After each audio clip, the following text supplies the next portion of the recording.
We are joined this morning by Drs. Michael Burdett and King Ho Leung, and they're going to be talking on the machine in the ghost, ontology, information, and transhumanism. So 20 minutes over to you both. Thank you very much for joining us. Great, thank you so much. And the usual academic apologies. Sorry we couldn't attend in person. I'm on travel at the moment, but I certainly wanted, and I know King wanted to be part of this wonderful event. This work is part of a much larger one that's coming out through the European Journal of Philosophy of Religion in hopefully the next year on a special issue related to transhumanism and supernaturalism. And it afforded King and I the opportunity to collaborate on something. We've been talking about these issues informally for a number of years, and it's always great when you find a collaborator that is absolutely wonderful and makes whatever you do better. As you'll come to see, that's certainly the case here. So the machine and the ghost, an ontology of information and transhumanism. We'll kind of flip-flop back and forth. So, and I'll start. It's also lovely to see in the crowd some familiar faces. So I'm very happy to see all of you there. Thank you for coming so early as well. Right. Well, the impact of information on both our everyday lives and how we understand reality can hardly be overstated today. The natural and human sciences rely upon the processing and storing of information to make claims about natural and social relations.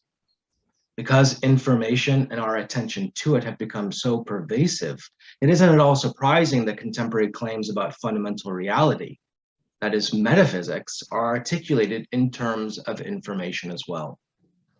An ontology of information, either explicitly or implicitly, belies our common intuitions about reality today and animates and governs both explicit scholarly study in philosophy and the sciences, as well as the ideologies that are growing out of them. Transhumanism is one such techno-scientific ideology that understands the significance information has for how we understand just about everything today. And indeed, transhumanism holds to a very specific ontology of information that requires identification and explicit uncovering because the ideology is so pervasive and influential in tech industries, and yet it need not be the only ontology of information on offer. This paper argues that the transhumanist ontology of information exhibits Gnostic and docetic religious overtones in it, and that despite claiming a rejection of supernature, their actual practices, such as mind uploading, posit the infosphere as a kind of supernatural realm that is often set in opposition to the natural or physical world. We claim here that information in transhumanist ontology is stripped of its teleological character and is represented as divine sparks trapped in the physical world, which, when manipulated properly, can lead to the transcendence and indeed the apotheosis of the subject into the pure infosphere. So before attending to the transhumanist ontology of information, it is worth considering more general accounts of the philosophy of information and how they relate to metaphysics. The Oxford philosopher Luciano Floridi provides an excellent commentary here. While Floridi's philosophy of information is not the only account of metaphysics of information in recent philosophy and information theory, his bold and influential postulation of the philosophy of information as a, quote, new philosophia prima, or first philosophy, end quote, provides us with a philosophical framework which illuminates some of the unique ontological underpinnings of many transhumanist visions. So echoing Aristotle's designation of first philosophy as the study of being qua being in the metaphysics, Floridi's philosophy of information is directly concerned with what, quote, Aristotle meant by a general metaphysics of being qua being, end quote. According to Floridi, once we start to see information as synonymous or coextensive with being itself, we also begin to understand not only being itself, but also beings in informational terms, to see, quote, human beings, as well as animals, plants, artifacts, and hence emails, Britannica, or Newton's Principia, and so forth, insofar as they are entities as informational entities, end quote. To this extent, what Floridi calls the metaphysics of the infosphere is very much in continuation with previous accounts of informational informational metaphysics of so-called it from bit, put forward by thinkers such as Norbert Wiener and John Archibald Wheeler. And indeed, following Wiener and Wheeler, Floridi postulates that the ultimate nature of reality is informational, that not only is the ultimate nature of reality constituted by something that is immaterial, but reality, or indeed being itself, as we know it, is moreover informed and embedded with value and meaning. As Floridi acknowledges, his non-materialist or even immaterialist account of the ultimate nature of reality is by and large unfashionable or even unpalatable for the majority of contemporary philosophers who subscribe to variations of naturalism or materialism. And that Floridi's metaphysical outlook is by comparison, quote, closer to that of pre-technological cultures, which interpreted all aspects of nature as inhabited by teleological forces, end quote. Indeed, in light of Floridi's quasi-teleological postulation of the quote-unquote intrinsic value of the infosphere, the informational metaphysics envisioned by Floridi, and perhaps also by Wiener and Wheeler, may be understood as a variation of hylomorphic metaphysics. Indeed, Floridi not only notably alludes to Thomas Aquinas' account of the coextension of being and goodness as a source for inspiration for his metaphysics, but moreover, Floridi says that his metaphysical insistence on the intrinsic value of the infosphere is, quote, a perspective that makes much sense from many religious and spiritual traditions, including, but not only, the Judeo-Christian one, for which the whole universe is God's creation, is permeated by the divine, and is a gift to humanity worthy of care, end quote. Not unlike the affirmation of the intrinsic goodness of the created order we often find in theistic metaphysics of creation, Floridi's philosophy of information, quote, holds that every informational entity, insofar as it is an expression of being, has a dignity constituted by its mode of existence and essence, end quote.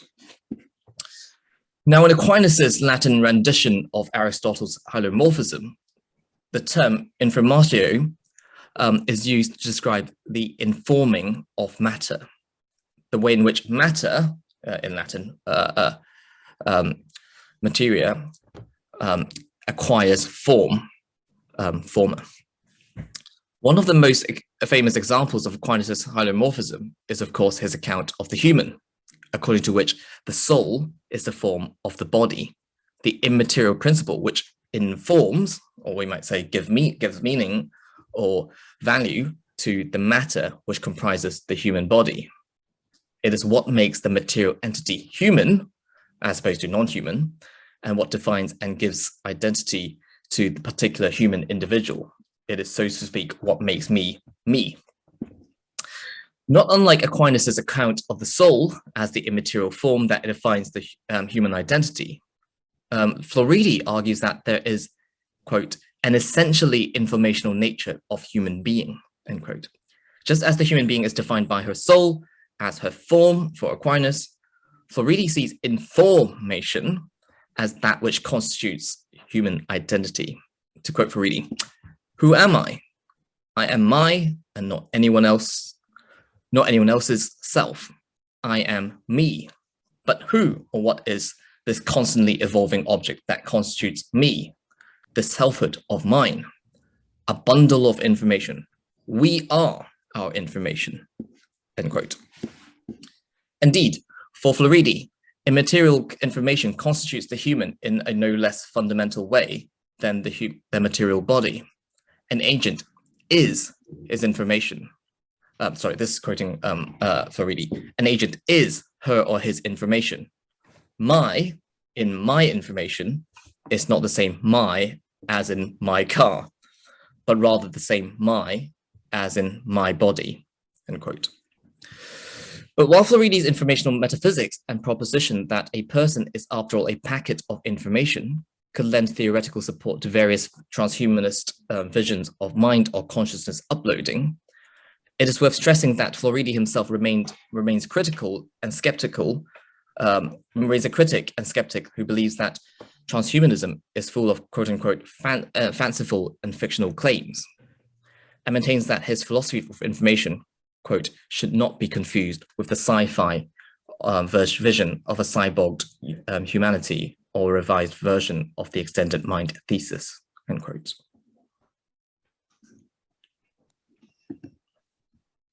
Now turning to transhumanism and mind uploading. Of course, Floridi's account is just one particular, albeit influential, brand of informational ontology.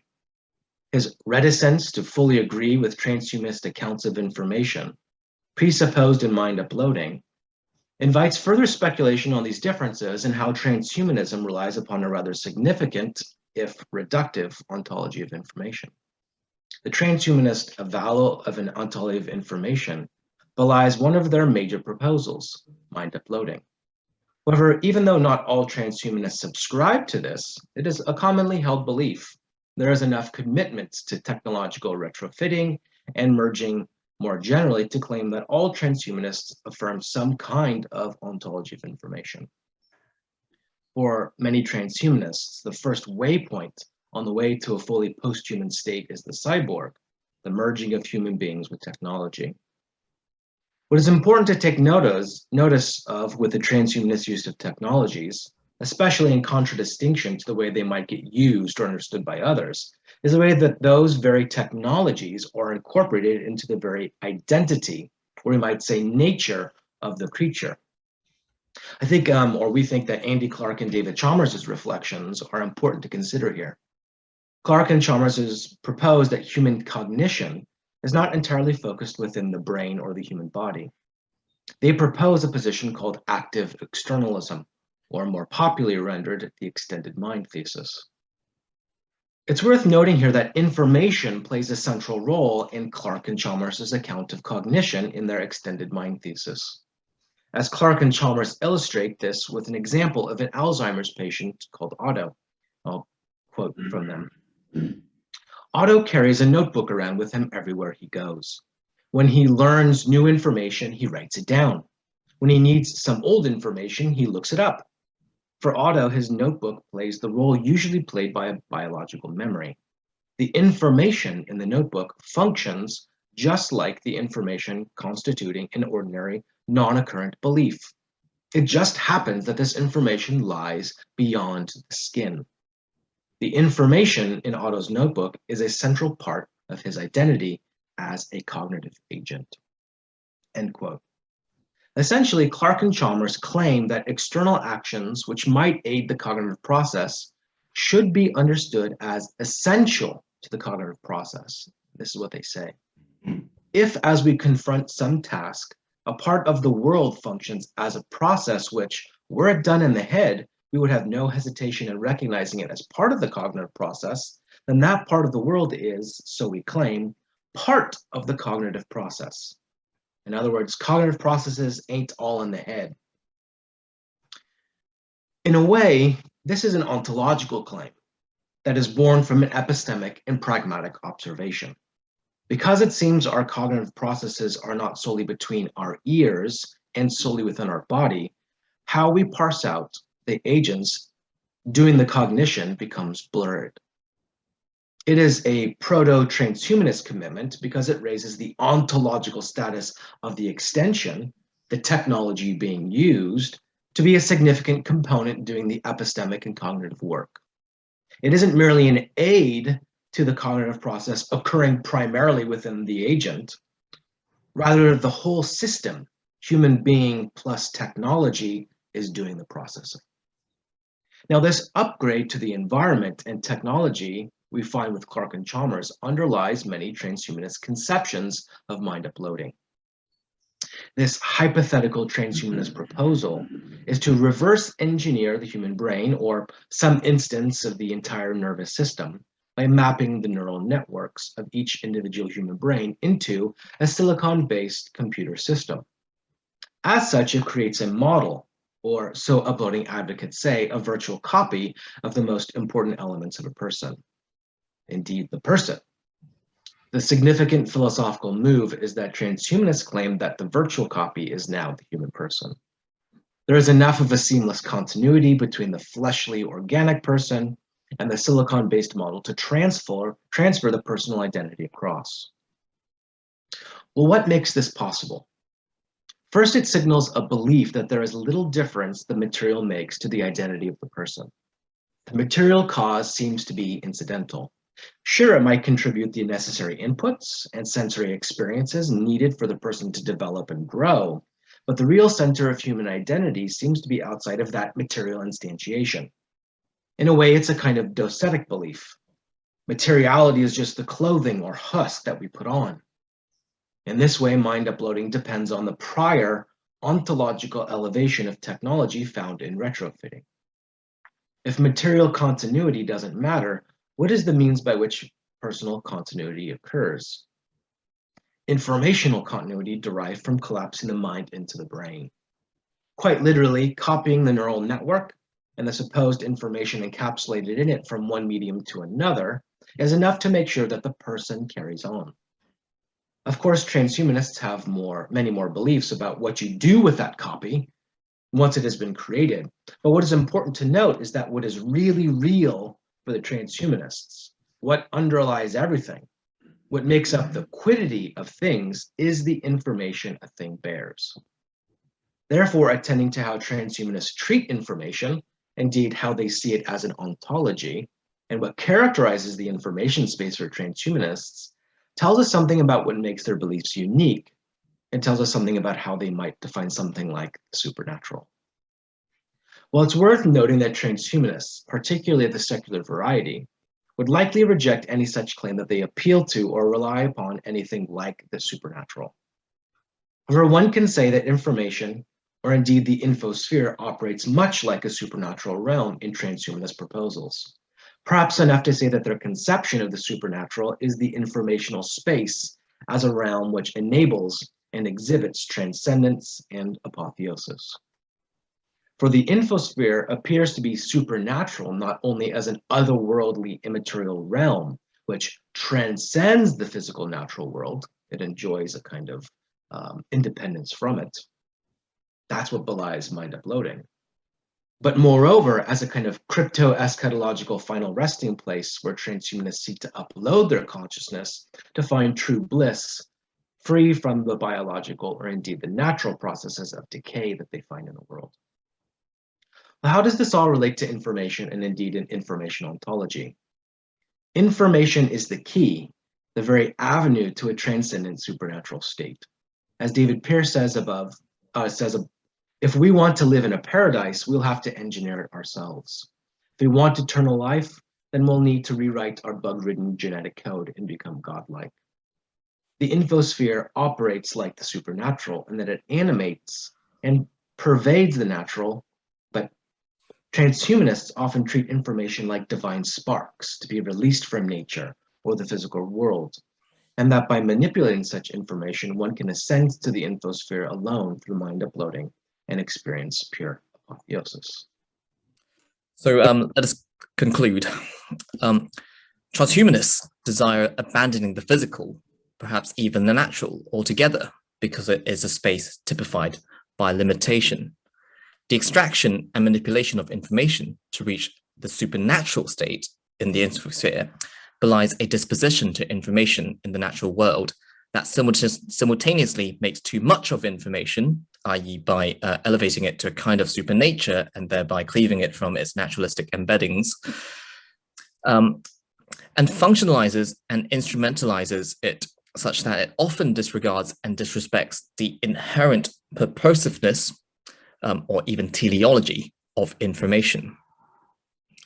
So what we find in the transhumanist account of information is thus not only an account of supernatural in the sense that the infosphere is postulated as a supernatural realm of pure information, to which one uploads their consciousness, or to escape or transcend the natural physical body, which binds the mind or consciousness to the natural biological processes of decay and eventual demise. The material information that the transhumanist associates with consciousness or personal identity is moreover also supernatural, in the sense that the informational consciousness is seen to be some supernatural element that does not belong properly to the natural realm.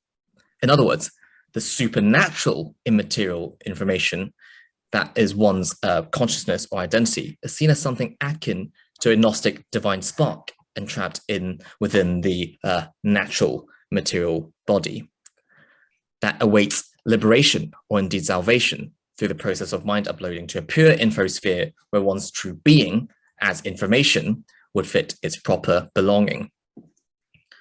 Such conception of information as something supernatural that is alien or indeed opposite or opposed to the natural world is of course not an inevitable outcome of an ontology of information.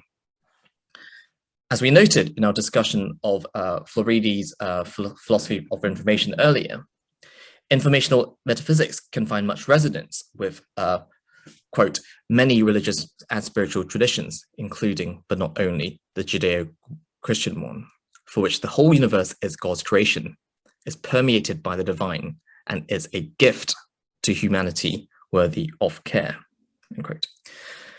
As opposed to transhumanists who see the natural world as a purposeless realm to be manipulated, seeing information as an intrinsic part and dimension of the universe can show us that the natural world in which we find ourselves is not simply a gift given to us from a divine creator, but moreover, an intrinsically intelligible world that is full of meaning, which is given, as Aquinas might say, per informationem, i.e. through information. Accordingly, like the rest of the natural world, which is a gift to humanity worthy of care, the philosophy and ontology of information as a theoretical discourse, or indeed as a piece of information itself, also deserves our attention and care. Seen in this light, instead of being a resource for manipulation, the philosophy and metaphysics of information should be understood as nothing less than a gift to the philosophy of religion and the study of theology, and their endeavors to make sense of the world that is given to us, or perhaps even the God who gives it its meaning and being. Thank you.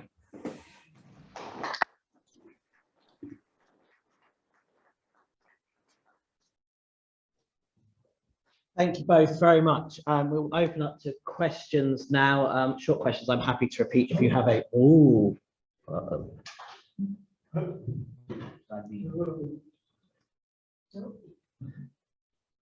Okay. Sorry, I just deleted you off the big screen. You're back now. If you've got a short question, I'm happy to repeat. If you've got a longer question, feel free to come up and talk. Yes. While you were speaking, I was thinking of people I've known who've had locked-in syndrome, particularly those who've had it and had periods of recovery. And it made me think of the importance of action as part of personhood. And it seems to me it would be the sort of nightmare of being locked in, because this excludes any idea of action. The personhood in the machine would have to have means of action built in, wouldn't they? So I'll just repeat that. So the question was thinking about people who have had locked-in syndrome and their experience, there would appear to be a need for some kind of action to act. To be and to act as part of our personhood. Would the kind of upload sort of echo the locked-in syndrome? Is that fair? That's it.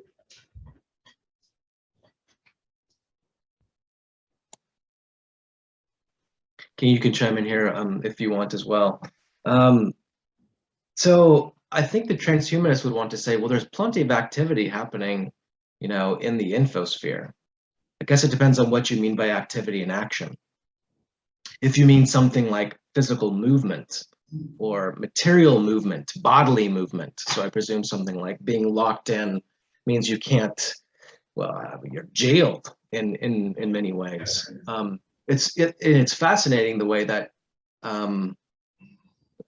it's an interesting perspective, given that what they're trying to say is actually you're released from the bonds of the material world, because they are a barrier to your self-actualization and to your capabilities and actions that you wouldn't be able to in this kind of world. They say what's possible in that infosphere is so much greater. But you're right. I mean, unless you had some kind, of material instantiation besides just running on a server somewhere, perhaps a kind of robotic body. But even there, they might say something, but you're then limited to a particular set of sensors that's kind of knocking about, that's in the world. Someone could come over and push you over, and as you see with all those kind of robotic films, you kind of find.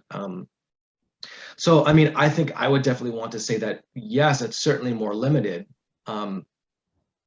in the same kind of way that locked-in syndrome is kind of trying to speak about. But I think they would say, like, it's just a different kind of limitation.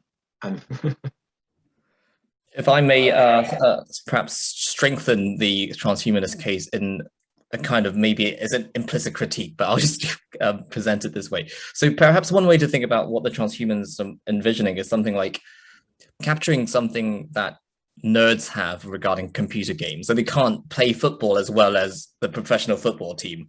And so once they are in the computer world, they can play it like the best football players, or, go fly or whatever. And I think that's something that the transhumanists envision. So you can do whatever you want to, as long as it's conceivable, and that is as real as a physical action in that way. Thank you. Yes. I'll come up, shall I? Yes, feel free. Speak there. Right. I really love your thesis. I think it's brilliant. And the way you clarify the distinction between positive and negative attitudes to the physical world. And I just want to ask a bit about the relationship between transhumanism and Gnosticism, because Gnosticism worked in a culture that was very pessimistic about the physical world. So the good thing about the human body is the divine spark within us, which really belongs to a very distant heaven and all that sort of thing. Is there a parallel there with the attractiveness of transhumanism at a time like now, when we're trashing the planet and we haven't really got to grips with what we need to do with it? We've got more and more people starving and homeless, and we're losing our democratic processes are disappearing as the power gets transferred to huge private corporations. And more, I mean, my generation, I was born in 1948, we see the increasing pessimism about the possibility of doing anything different. Is transhumanism today a kind of reflection of a cultural pessimism similar to second century Gnosticism? That's what I'm asking. Thank you. I don't know what Michael thinks, but perhaps I think so. Yeah, I think that we could draw a correlation. I'm not sure I'm too prepared to draw a causation, because it's almost could be a chicken or egg thing. You can say that, well, one important aspect of transhumanism is obviously the advancement of technology, and you can say that, well, given the advancement of technology, people can start dreaming and so on. And then we could say that, well, they are then retreating from politics or from the environmental preservation. So you can say that, well, actually, all the pessimism we have is, in some sense, a result of that, as opposed to the other way around. But I don't know what Michael thinks. Yeah, it'd be certainly interesting to find out whether transhumanism has gained a greater appeal in the last 5 to 7 years because of just the erosion of social trust around the world, the rise of corporations that are doing terrible things to the planet, taking our information, not least the kind of global pandemic, to see if the escapist qualities, I think, of Gnosticism and of transhumanism are something which make it more palatable, or not palatable, but make it more attractive for particular people. It also, at the same time, I mean, you're getting new platforms for people. Well, it's, you know, it's becoming more pervasive. I mean, think of Zuckerberg's the metaverse and what he's trying to do with kind of, all right, everybody's kind of spending a lot more time on social media. What is the greater infosphere that we can embed more of our kind of interactions ourselves into? You know, and the person in, I don't know, a terrible political situation, or is another state where it just looks like there's no possibility of making a difference through the material world. You know, it's certainly attractive, I think, to move to another where one potentially feels like they have more agency, more creativity, can develop. And I think that's part of the kind of attraction of it. I mean, of course, you know, corporations want you to do this so that, because information is basically the capital of the present, they can take more of your information, sell more ads to you, you know, things of that nature. So, you know, I think certainly there's a correlation, and I like that connection to negative things happening in the world, that drives the attraction, I think, of the more kind of Gnostic tendency, certainly of transhumanism and of Gnosticism throughout the ages. So that's a very appreciative thing. Thank you. We're going to have one quick question from Hilary, I think, and then we'll have to. Do you want to come here, Hilary? Is that all right? No. Does this work bring us closer to a non-material explanation of the phenomenon of consciousness?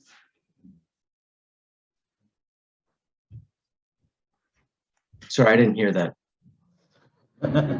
Does this work bring us closer to a non-material explanation for the phenomenon of consciousness?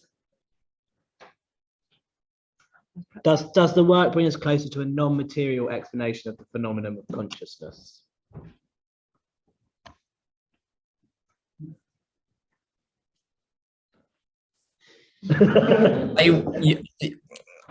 I would say yes. I'm not sure it goes to an explanation, but it assumes that the phenomenon of consciousness is not purely material, and perhaps non-material is a good word to say instead of immaterial, because it's just saying it's not non-exclusively materialist.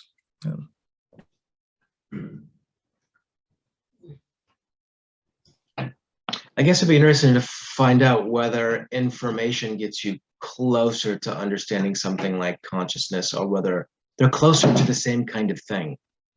I don't know. Yeah. Okay, thank you both very much. I'm just aware of time at our end. I know there could have been a lot more questions, but I'm sure Michael and King will be happy for you to ping those questions over via email and fill their inboxes with all the things you couldn't ask, I'm sure. So can we just thank them once again, please?